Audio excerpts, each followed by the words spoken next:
ลอกหาง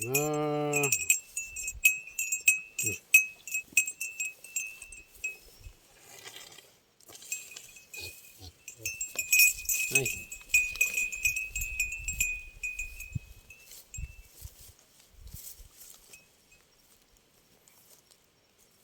ชิโร่ชิโร่นะ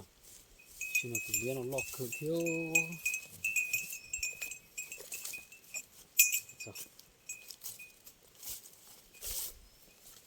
ตัวนั้นนะคุณเดย์นะตัวนั้น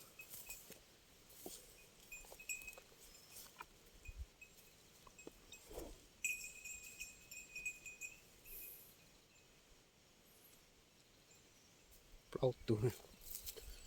เปล่าตัวนะก็ใช้หนึ่งรองนะ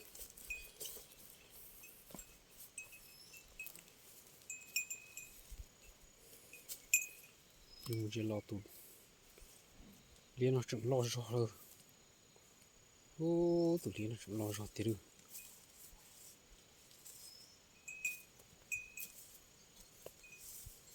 โอ้อันนั้นตัวเช้าหนุ่ยนะตัวเช้าหนุ่ยนะพอตื่นจะทำจุสเลยนอนรอแต่รอให้นอนรอแต่รอให้นอนข้างนะข้างหังนะนี่ดูนะ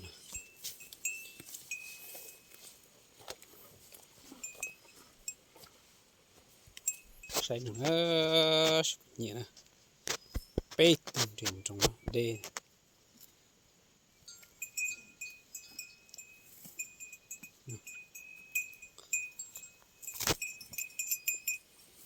เปล่าไปนะ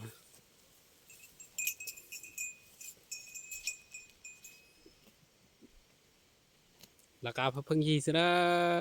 ราคาเพิ่งฮีนะ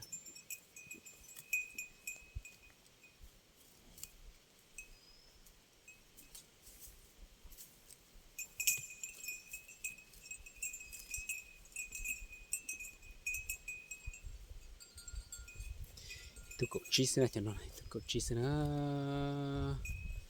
นูเตานะไทยหรือนะ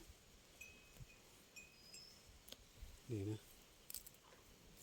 มันก็หังนะอยู่นะดูสมก็หังนะทะเลหังนะแต่ไทยใจโดนใช่นะเด้อเนี่ยเตาละเปิดต้องจั่วอ้อสูตรเป้สูตรยี่เจ้าก็ให้ดูนะจั่วอ้อสูตรเป้สูตรยี่เจ้านะ